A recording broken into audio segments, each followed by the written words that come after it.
First, ahead of the 9th Tokyo International Conference on African Development, TICAD, President Bola Tinubu has arrived in Japan. The president flew in from Dubai, where he had been since Friday, and was received at Haneda Airport in Tokyo by Japan's ambassador in charge of TICAD, Hideo Matsubara, alongside other officials. The summit, which opens on Wednesday in Yokohama, will focus on Africa's economic transformation, private sector investment, and sustainable development. During his stay, President Tinubu will join other African leaders in plenary sessions, hold bilateral talks, and meet with top executives of Japanese companies already investing in Nigeria. Launched in 1993, TICAD is a triennial conference co-hosted by Japan, the United Nations, the African Union Commission, and the World Bank. The last edition took place in Tunisia in 2022. From Japan, the Nigerian president will proceed to Brazil on a 2-day state visit at the invitation of President Luiz Inácio Lula da Silva. Moving on, the Revenue Mobilization, Allocation and Fiscal Commission, RMAFC, has begun the review of the revenue allocation formula to produce a fair, just and equitable revenue sharing formula for the nation. The chairman of the commission, Dr. Mohammed Bello, announced this at a news conference on Monday in Abuja. Bello said that the aim of the review was to produce a fair, just, and equitable revenue sharing formula that reflects the current responsibilities, needs, and capacities of the 3 tiers of government in line with constitutional roles. He said that the aim was also to align with the country's current socio-economic realities. According to him, the allocation formula was last carried out in 1992, saying that there were several executive adjustments since 2002 and a full-scale overhaul had not been undertaken until now. Also, the RMAFC has hinted at plans to review the salaries of political office holders in Nigeria, describing current earnings as inadequate, unrealistic, and outdated in the face of rising responsibilities and economic challenges. Also, in a wave of devastating onslaught against terrorism in the country and the sub-region, 6 suspected Boko Haram members, including a young man believed to be Muslim Mohammed Yusuf, the son of Boko Haram's late founder Mohammed Yusuf, have been arrested as authorities in Chad confirmed the arrest. The arrest of Muslim Yusuf, known by the alias Abdul Rahman Muhammad Abdullahi, was first reported by a Nigerian intelligence source operating in the Lake Chad region. The source said Yusuf, believed to be around 18 years old, was detained alongside 5 other alleged militants in N'Djamena by Chadian authorities during a counter-terror sweep. The latest developments followed a week of stellar anti-terror breakthroughs as security forces in Nigeria and Chad struck heavy blows against extremist networks operating across the Lake Chad basin, with ripple effects drawing in international partners. This was as the Nigerian government has also announced the capture of 2 top leaders of the faction of Ansaru terrorist group, Mahmoud Mohammed Usman, also known as Abu Bara, and Mahmoud al-Nigeri, known as Malam Mahmouda. However, impressed by the development, the United States and the United Kingdom have congratulated the country for what it described as a significant forward step in the fight against terrorism and extremism. At the same time, the U.S. mission in Nigeria unveiled stricter visa requirements, compelling Nigerian applicants to disclose all social media handles used within the last 5 years, citing global security priorities. All right, Rufai, a cocktail of stories this morning. Okay. We have security, we have revenue mobilization, talking about the commission, talking about perhaps a review of revenue sharing and also salaries. Okay. Let's come up again and your take on these stories. I mean, you said a cocktail of stories, so let me throw my Molotov in the cocktail, so it becomes a Molotov cocktail this morning. TICAD. TICAD is a reminder that Africa is not free, and colonialism continues to raise its ugly head. And there's an imbalance in the way of the world between the Western world and countries like Japan and the African continent. Since it started in 1993, despite the aid that they would normally give to placate the African continent, it's a reflection of how underdeveloped Africa has become. I remember when TICAD started and they said they were going to give some subventions to Africa worth over close to $30 billion, and that was criticized for its slow, release. also, I remember many other initiatives, aluminum smelter all over the continent that TICAD has done, and a couple of other projects that is intended to develop Africa. But everything goes back to Japan because the cycle is keep them where they ought to be with aid and help so that they don't industrialize. And that's just what is happening again. So I'm very sad when I see our president go for trips like this, be it Japan, be it Russian summit with Africa, be it the Commonwealth summit, be it Britain with Africa, be it America with Africa. It's all the same play ball. The likes of Dambisa Moyo, Paul Collier, and other economists have written that the way to really take people out of the bottom billion, which a lot of them live in the African continent, is through trade. And what is trade? Value-added trade, manufacturing, turning these materials around, not partnerships like this where the West will only do things to favor them, just like America opened a window of AGOA so that you can bring in your goods tariff-free, will be sold in the economy. Yes, you get some money in return, but in turn makes the economy be able to buy cheaper goods because no tariff. So when you look at it, this is just another one. Yes, they're going to talk about partnerships, digital partnerships, AI. They're going to tell stories like Japan is the leader in technology. We're going to make promises for the African continent. They're going to placate the African continent with all sorts. In fact, they're going to release money, maybe $350, $400 million, $500 million. That money, when you check it, is not even up to 1/10 of what one of their companies in Japan, like Toyota, will make. So how did Japan that Africa is now going to today become the Japan that is rich and successful? They invested in their small businesses. A couple of those businesses, when they started, they had a name. They were called the Zaibatsus. Japan constantly over the years invested in their Zaibatsus to be able to get to this point. Korea also have a collection of those small businesses, which General Park, when he got aid money from America in the 60s, started investing, called the Shaibos. Those are the Samsungs of this world. Where are we going to help our businesses leapfrog in technology, in aviation, and other aspects so we can sell this to the world and in turn get something in return? I think that's what we should be thinking of. We pretty much know how TICAD will go. They'll make promises. You will hear all the promises in the days to come. It will be kumbaya. But Africa never gets everything. It's never going to make Africa free. Second point, I'm not surprised that RAMFAC is saying they want to ramp up salaries of government officials. But you see, what RAMFAC never talks about is the allowance these government officials get. We were watching all on TV when a government official, a serving minister in this administration, said there's nothing with him driving in a Rolls Royce. He owns a Rolls Royce. He said his father was the general manager of several companies. I said he had a lot of money. So RAMFAC, with the argument they make, saying that, oh, ministers that are earning about ₦1 million, they will look other way and get distracted. Do you think a government minister that can drive a Rolls Royce will claim that it's because of the extra salary that will make him committed to his job? What about the extra perks, governmental perks and allowances?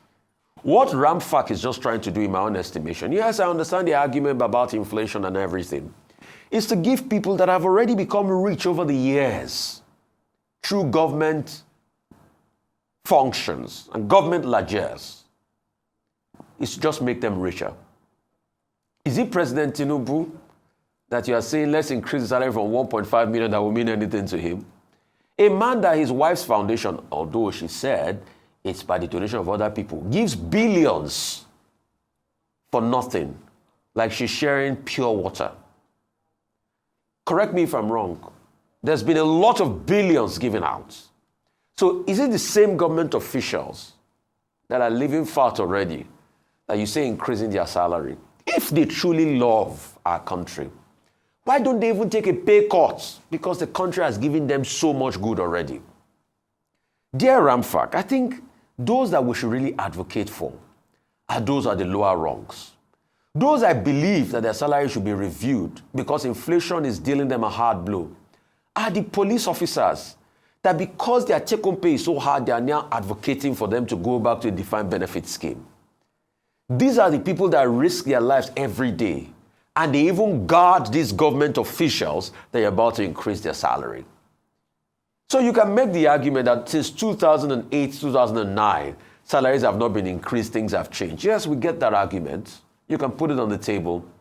But really, things are not as they seem. All right, Dr. Bati. Okay, let's start with terrorism. The arrest of a young man said to be the son of Mohammed Yusuf, who was the leader of Boko Haram.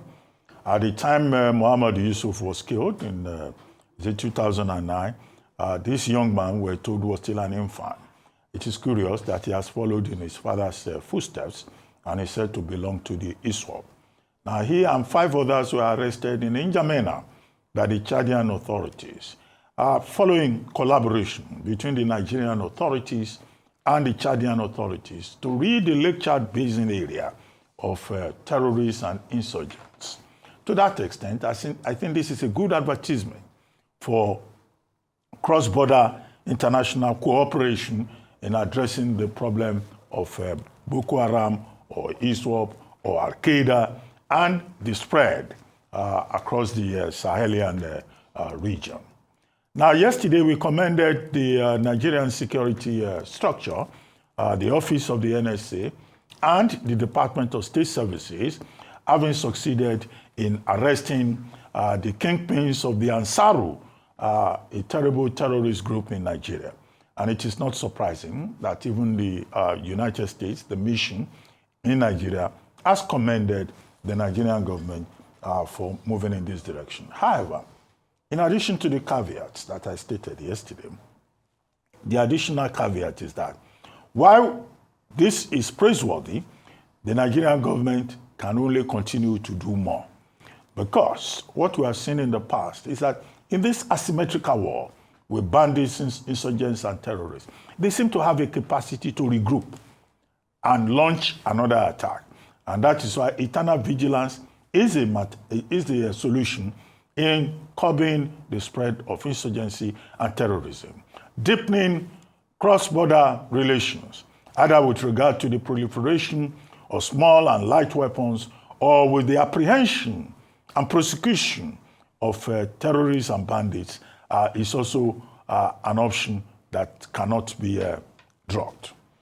Now, on the question of the U.S. Embassy saying that whoever is going to apply for visa, as you are filling your form DS 120 or so, you must supply in that form your social media record for the past 5 years.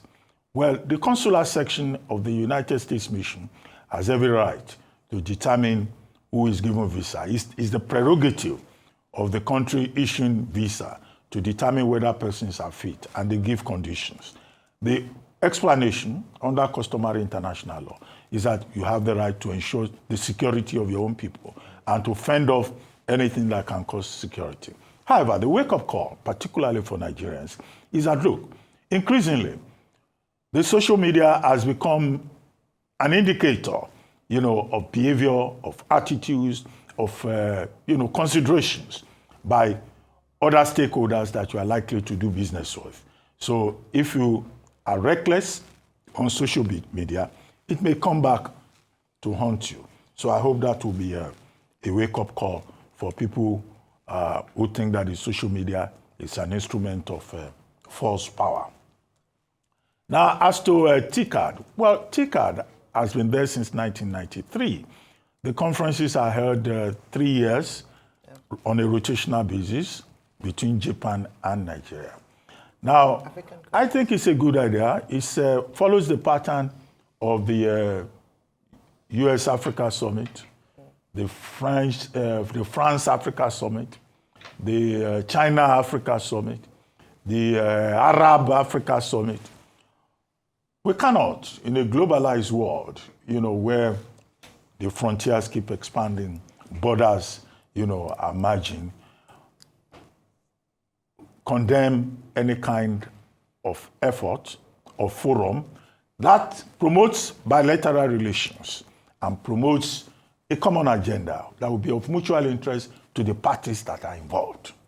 Now, take out this year, for example, the theme is how to co-create innovative approaches in Africa. Now, what this means, therefore, is that it is conceived as a partnership that will benefit both the host country and the other partners that are involved in that TICAD. And the other partners that are there include the African Union, the World Bank, the UNDP, and some other organizations. So it's not just a one-on-one between Japan and individual countries. However, President Tinubu attending that conference, I think it's okay. It's good optics. Because one of the pillars of this administration's foreign policy drive is what they call economic diplomacy. President Tinubu has been going on many of these conferences, summits, fora, to attract investment, to sell Nigeria as the last frontier within the West African zone and as a good destination for investment. Dr. Ayoteriba was on this table yesterday saying that, look, there are many projects that the Tinubu administration can do, not through borrowing, but by attracting investments, that will pay for those projects and that will pay for itself.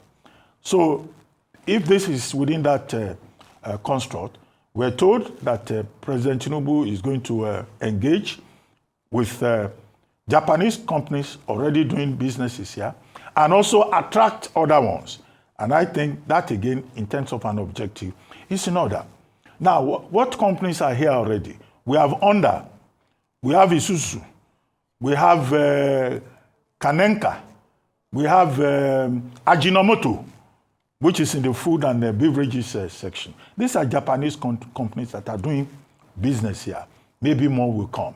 What we can say to African leaders is that they also need to develop their own capacity in terms of negotiations. That's where Africa falls short. Whether it's the Road Belt Initiative or it is all these conferences, many of our African leaders, they see these conferences as if it's an opportunity to just travel, as if it's a jamboree. They lack the capacity, technical and intellectual, to negotiate. The other thing is that when there are outcomes, many of these African countries lack the capacity to follow up. This is where the Nigerian government consistently drops the ball. And I had calls once on this table to call out the Ministry of Foreign Affairs in terms of capacity, in terms of how they focus on outcomes of the various conferences that they attend. As for the Revenue Mobilization and Allocation Commission, well, Dr. Mohamed Shehu is right in saying that the review is long overdue. The review, one, at the level of the revenue sharing formula, which he says will be completed before the end of this year to reflect fairness, justice, and equity, and to reflect, current realities, and to ensure the objective of fiscal federalism. How does he mean? The federal government, in the vertical structure of revenue allocation, the federal government gets 52.68. The states get about 26% of revenue. The local governments get 20%. Whereas the bulk of government responsibility is concentrated at the state level. So I would like to see a situation where the states get more revenue, if possible, than the federal government. In other words, it's a constitutional thing. However, that fiscal federalism should be respected. If it was in 1992 that we reviewed the formula last, then of course it means it's long overdue, as Dr. Shehu was saying. The caveat, all these things have their caveats, is that the state governors themselves have not behaved well. If you give them more money now, and you say because they have more responsibilities, many of these state governors are proved to be unproductive. They've turned their states into beggarly states, where they concentrate more on their own conspicuous consumption, and they do not act as accountable and transparent managers of state resources. That is the caveat there. And as for review of salaries of public officers, that again is long overdue. By 2014, a minister of the Federal Republic was earning $990,000. If you calculate the exchange rate around that time, it would be around maybe $5,000 or thereabouts. they are still earning that basic salary of 990,000 naira up to today. It is less than $700. If you pay your public officers peanuts, then of course they will look for ways. The loud lifestyle that some of them have has no other name other than corruption. It's not about perks. If you see the pay slip of a minister or you see the pay slip of a minister of state, how many perks are there? Those who live large, they get their resources through corruption, by putting pressure on the agencies under them, by insisting that the PAMSEC should help them manipulate the books. If we say we want to eliminate corruption, let us start from the basic point that, okay, we pay them basic remuneration so that we will have strong justification to punish whoever is found. It is for us to strengthen processes and institutions. After all, these public officers, they go to the same market with other Nigerians. So, if you are a public officer, there are expectations among the people. The people are themselves the problem. So the subtext of it is corruption. But let us at least pay them well first. I rest my case. All right. Okay, let me start from there then. In terms of the mulling the idea, I think it's important to mention that because in 2023, when this issue came up with regards to RMAFC considering the increase in the salaries of public office holders, they had come out to debunk that story, saying that it was untrue. At the time, they were thinking of, the news out there was that 114% increase in the salaries of public office holders. And that was just very new into the Tinubu administration. So, of course, it was bad optics, and they were very quick to come out to debunk the story. And now we're coming back to say that they're revisiting that matter, or perhaps they're now bringing it up to say that, you know what, it is long overdue and absolutely correct. The last time they've done this, realities have changed, exchange rate has changed. It doesn't reflect the current economic, it's not a reflection of the current economic situation in Nigeria. However, I do still think that it is not a good time to begin to talk about increase in the salaries, because we all know that the salary, the basic salary, isn't the issue. And that's why we've often talked about transparency in terms of how much in allowance public office holders actually collect.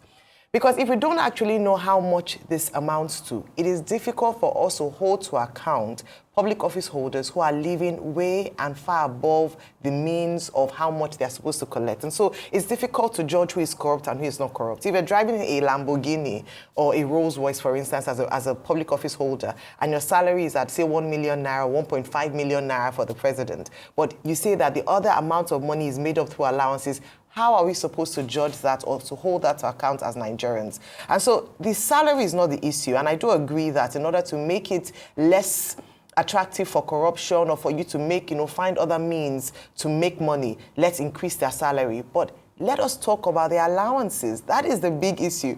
The allowances are up to sometimes 10 times what the basic salary is. And so basic salary is nothing. It's money for the boys. It's money for spending just for fuel or something like that.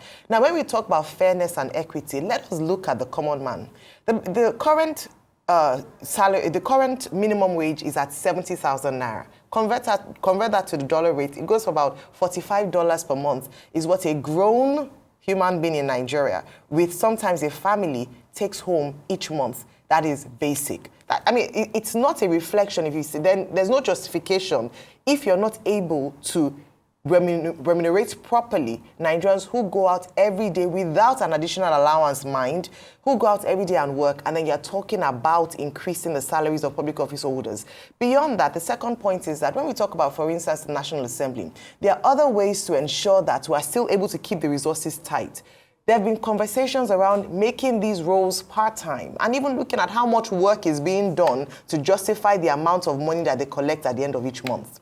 We talk about recesses at any given point. How many times do they actually sit? How many of them go back to their constituencies to actually engage with the people who've elected them in? These are public office holders. The president himself, in terms of how much work is done to justify the amount of money for that position. These are the things that we should be talking about. When you earn a salary, there are KPIs to ensure that the amount of money that comes into your account at the end of the month is justified by the amount of work that you do. It is not a reward for being able to run a great election to get money at the end of the month. How much work is being done? So these are the broader conversations that Nigerians want to hear, beyond the fact that, oh, just because it is time for us to increase salaries, we need to do it. I agree with that, but then also let us look at the metrics by which we measure this and see if the public office holders whom are being considered for a salary increase actually do the work. Let's review job specifications. Let's review working hours. Let's review how much money Nigeria can actually afford at this time. And let's review if it's fair in relation with what the common man or the man on the street earns. As it's been said, we are widening further the gap between the rich and the poor, and there's almost no middle class anymore. So when we make a justification and arguments for that, let's also look at what is available, the amount of work that's being done, and fairness in relation to what the NLC and Nigerian workers are asking for at this time. Then beyond that, let's look at Tokyo International Conference on African Development, TICAD 9. Initially, when you hear that it's happening in Tokyo, one might think, oh, why is it happening again outside of Africa when it's a summit or a conference for Africa? But has already been established. It happens every 3 years and it's rotational. So last time it was held in Tunisia here on the African continent, and this time it's going to be held in Tokyo in Japan.